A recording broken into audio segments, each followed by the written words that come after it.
An amazing unveiling at the University of Maryland Medical Center as doctors show results of their first face transplant, only the second in the country. ABC 2 News' Bill Fink was at the event and warns that some of the images you're about to see may be upsetting. His high school photograph. To remember his youth, it would be hard to understand why. For the last 15 years, 37-year-old Richard Lee Norris has lived much of his life behind a mask. Seriously injured in a gun accident in 1997, this Virginia man lost not only his nose and lips, left unable to speak with limited mouth movement, but also lost any sense of privacy. Even after a dozen reconstructive surgeries, Norris felt scorned by the public. But all that has now changed. Providing this drape of Mr. Richard Norris only 6 days after his surgical procedure. After 36 hours in the operating room, Norris received a transplant of teeth, upper and lower jaws, a portion of the tongue, in addition to all facial soft tissue from the scalp to the neck.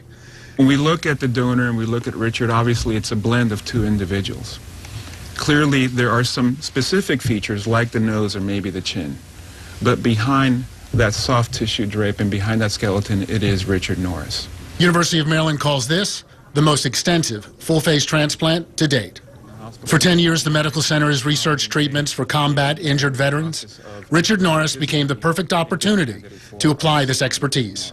The team used innovative surgical practices as well as computerized techniques to precisely, and I would say amazingly, transplant the entire face. And on his 6-day post-surgery, Norris's progress is beyond everyone's expectations.